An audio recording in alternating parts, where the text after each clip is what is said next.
What's going on, guys? Economy here, introducing the RuneScape top 10 facts you never knew about. If you liked the video, make sure to drop a like, subscribe, and comment which fact you thought was most interesting. Enjoy. You guys ever notice there's no true guild in RuneScape for smithing? Well, you guys know the blasting furnace minigame? The minigame was actually created by accident, apparently. It was in fact originally supposed to be the smithing guild. When the abyss where you train runecrafting was released, it was possible to attack other players who were inside of it by using ancient magics. If you used a spell on one of the monsters, if there was a player standing next to that monster, they would be hit by that spell too. When the abyss was released, it is even said that it was a non-combat area, so players who explored it for the first time ever went there with their best items basically. The glitch was later fixed, however. The people who profited from it were never banned. Number 8. Brian O'Richard in the Rogue's Den is a reference to the actor Richard O'Brien's name, who used to host a popular UK TV program called The Crystal Maze. He often played a harmonica while contestants were doing the puzzles on the show. Brian O'Richard on RS alludes to this by asking you to search for his harmonica when you first speak to him. Yet, harmonicas do not exist in RuneScape. Number 7. You guys remember Fun Orb? In the Fun Orb game Armies of Gleaner, one level of the Saradomin Strikes campaign takes place in the rough area of Draenor, and is referred to as Draenor Hill. But because the game is set during the God Wars time and thus prior to Count Draenor, the vampire's arrival in the region, this is probably an error. However, the Count may have taken the name in order to assert his authority when he moved there, or it could possibly belong to one of his unknown relatives.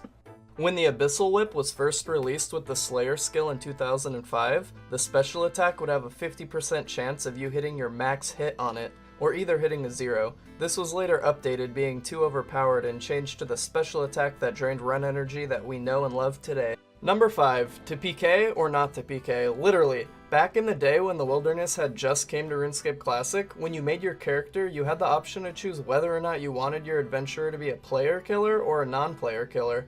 I wish I was around back then to see how this actually affected gameplay.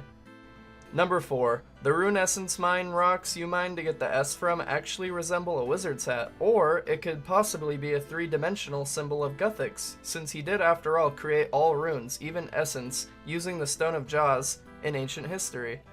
Number 3. Prayer, or should I say necromancy. Prayer is one of the oldest skills in the game, dating back to early RuneScape Classic. As with good magic and evil magic, prayer was actually split into two separate sub-skills at one time too, known as Pray Good and Pray Evil. It was known as necromancy because when you began your adventure in RuneScape Classic, you actually had to choose which class or race you wanted your player to be. You could pick a category such as a mage, adventurer, necromancer, and so on. It was actually set up a lot like other medieval aged era role-playing games are today, where you can choose what race you are before you even begin the game.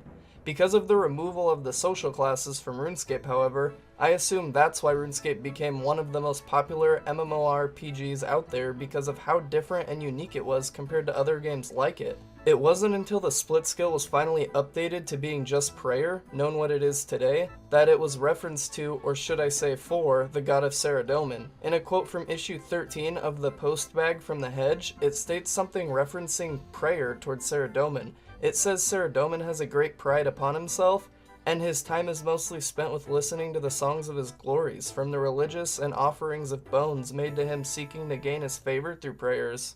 Number 2. Did you guys know, with the release of RuneScape Classic, the Black Knights were actually the most highest level attackable NPCs in the game?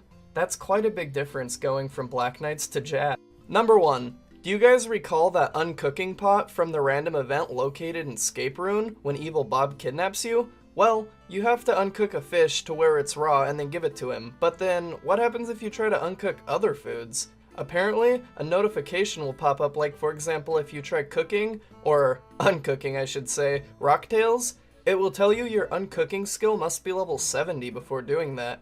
Then if you press click here to continue, it will furthermore tell you, wait, you don't even have an uncooking skill.